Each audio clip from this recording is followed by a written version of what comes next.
and welcome to Stretching the Word. I'm your host, Sister Valerie, and not today, devil, just not this year.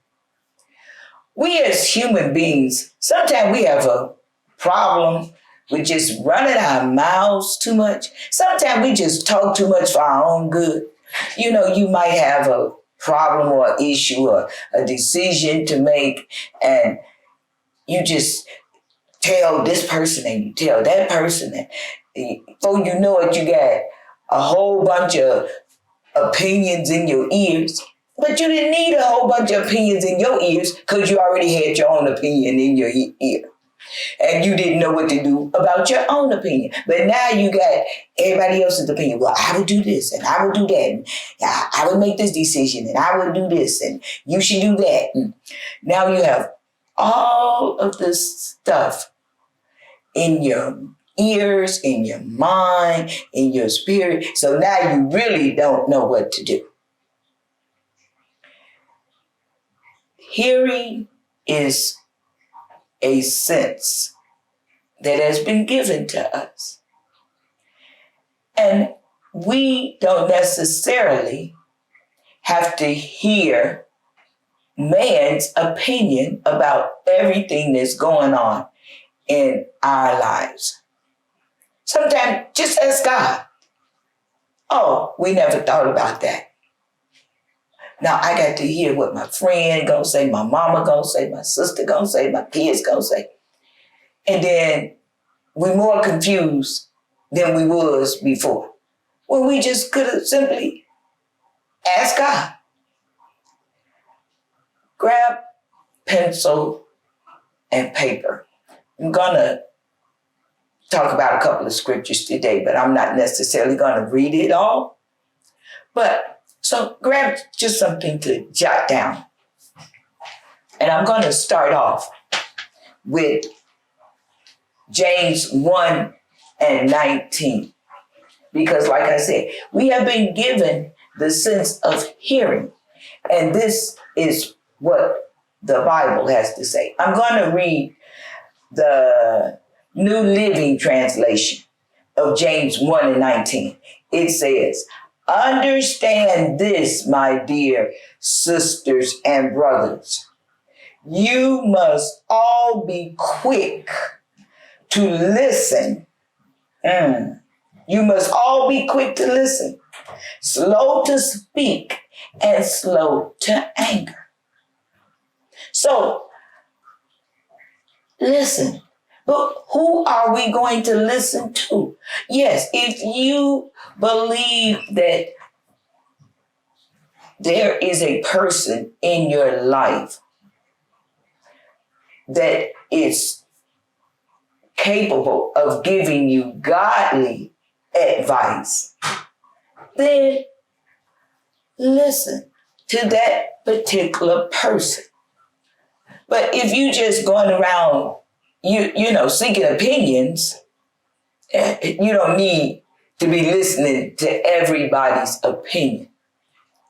So like I previously stated, while you asking and telling everybody else and wanting everybody else's advice, you could just simply ask God, or you could simply ask one of his servants that you know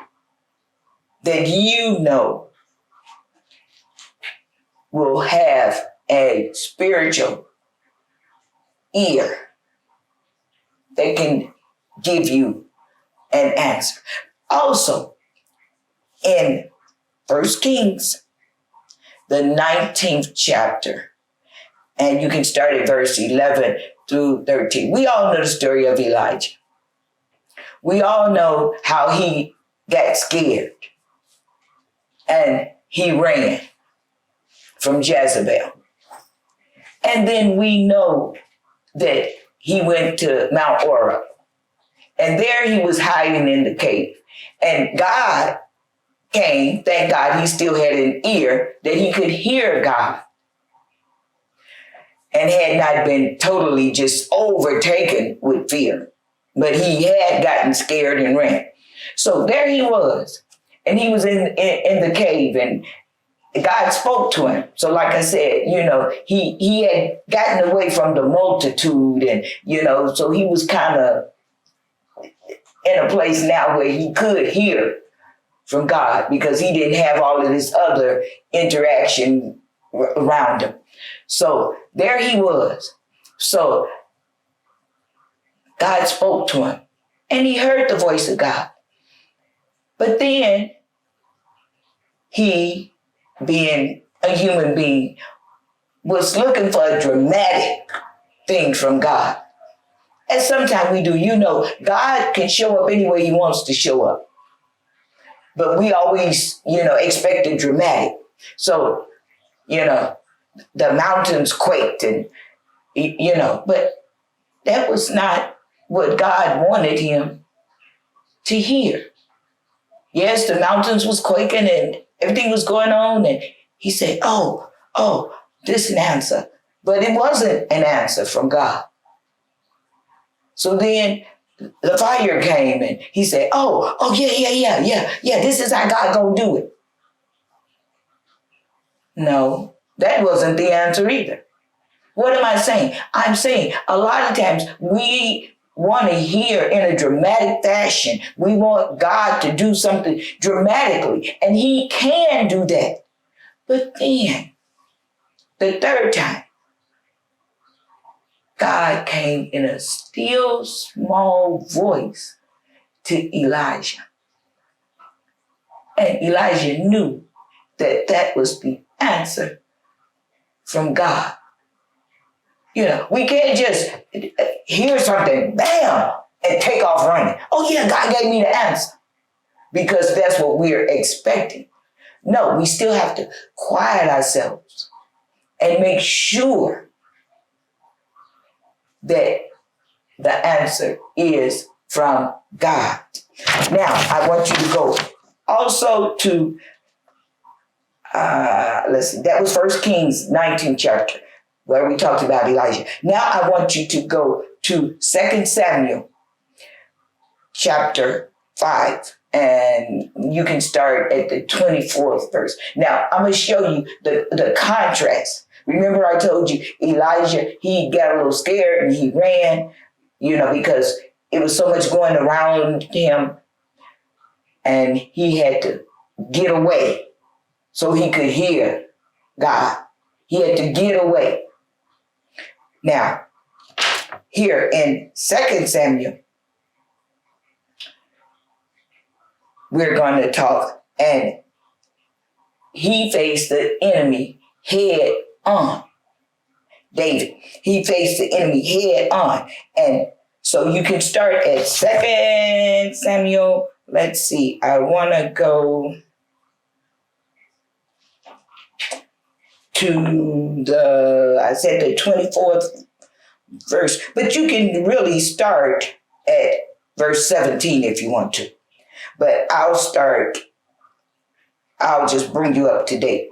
David was being attacked by the Philistines. But David, he didn't get scared. He went to meet the problem head on, because we know how David was. David wasn't scared. We know how he had killed Goliath and all this. And so David had became king. The Philistines heard about it. They came up against David. David was like, no, I'm not having this. And what did he immediately do? He immediately asked God what to do. Immediately, he wanted to hear what to do from God. Like I said, we'll go ask everybody else's opinion. Go to God first. He immediately went and said, what shall I do? Shall I go down there and, head on meet him? You with me? You with me, God? And God told him, okay, no, don't go down there. God ain't gonna let you be foolish. Just rush into the enemy's camp. So God gave him specific directions. So that was the answer in verse 24. Well, I'll start at 23. It says, so David inquired of the Lord, and he answered, do not go straight up, but circle around behind them and attack them in front of the poplar trees. As soon as you hear the sound of marching in the top of the poplar trees, move quickly, because that will mean the Lord has gone out in front of you to strike the Philistine army. So David did as the Lord commanded him, and he struck down the Philistines all the way from Gibeon to Gezer. Okay? So what am I saying? I'm saying we have to listen in the spirit and have our spiritual ears on so that we can hear the voice of God. He that has an ear to hear, let him hear what the Spirit is saying. We want to know what the Spirit of God is saying to us. We have to listen to the voice of God. And therefore, we will know what to do, not sometime, but every time.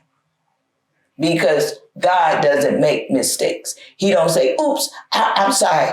I meant for you to go left. And then we have to wait. We just can't take off when we think we didn't heard God. No, we have to be sure that it's the voice of God that's giving us an answer. So remember, go back to where I first started in James. Be quick to hear, slow to speak, which means, once again, don't go around that taking an opinion poll about what you should do with each and every person that you know. And hear what the Lord has to say in this day and time. Because if we ever needed to hear and receive and do what the Lord tells us to do, it's in this hour.